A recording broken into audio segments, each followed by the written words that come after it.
Chers frères et sœurs en Christ, bonjour.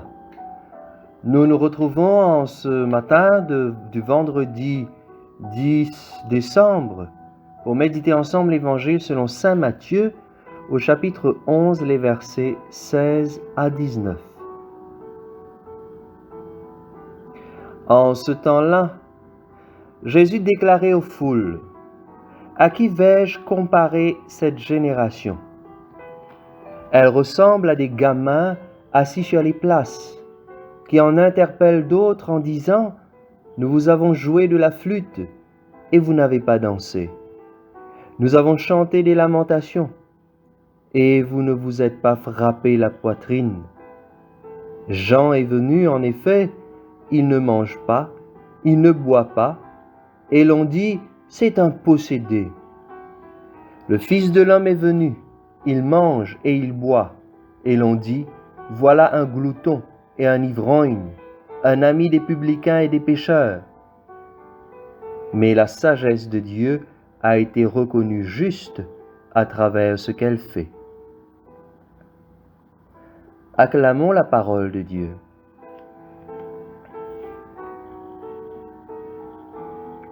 Alors, frères et sœurs, cette parole de ce jour suggère le peu de succès que Jésus et Jean-Baptiste ont rencontré à un certain moment dans leurs missions respectives.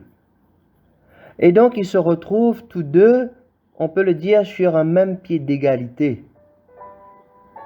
Jésus compare cela en disant: « Venez, on va jouer à la noce, on va danser. » Mais les gens n'ont pas envie. Alors, jouons à l'enterrement. Également, cela, on n'a pas envie. Cette génération n'a envie de rien et trouve toujours des objections pour justifier sa passivité. Effectivement, les mêmes qui critiquent Jean car il menait une vie plutôt austère, Jean-Baptiste ne mangeait pas, ne buvait pas, on le traitait presque comme un impur, un possédé. Et ce sont aussi les mêmes qui vont accuser Jésus de glouton et d'ivrogne, car il fréquente trop les pécheurs. Rappelez-vous également, ce sont les mêmes qui ont accueilli Jésus lors de son entrée triomphale à Jérusalem, comme un roi. Et ce sont les mêmes qui plus tard le mettront en croix. Vous aurez remarqué, frères et sœurs, que Jésus et Jean-Baptiste sont tous les deux jugés par rapport à leur comportement, j'ai envie de dire leur comportement extérieur, et non par rapport à leurs paroles. Il faut avouer que nous vivons dans un monde rempli de préjugés. Et souvent, nous accordons plus d'importance à une personne, à ce qu'elle fait, plutôt qu'à ce qu'elle dit.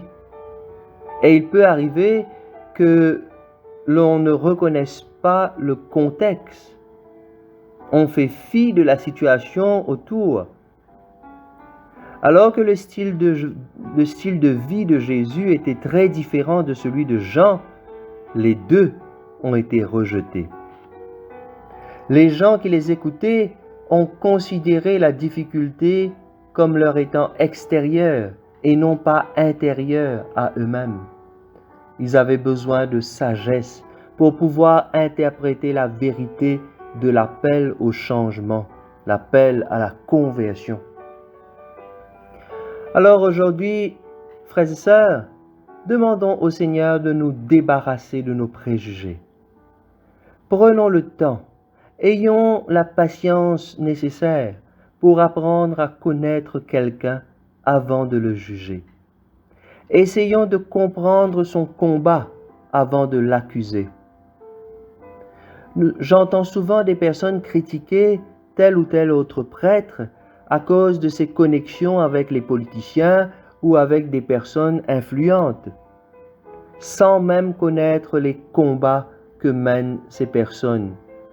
Parfois très discrètement, on ne fait que critiquer, juger, attaquer sur ce que nous voyons extérieurement.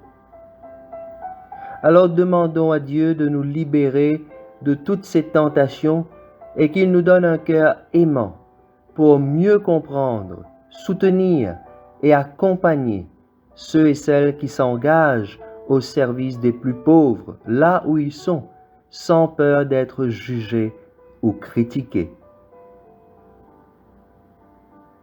Amen. Frères et sœurs, je vous souhaite à vous tous un excellent week-end sous le regard de Dieu.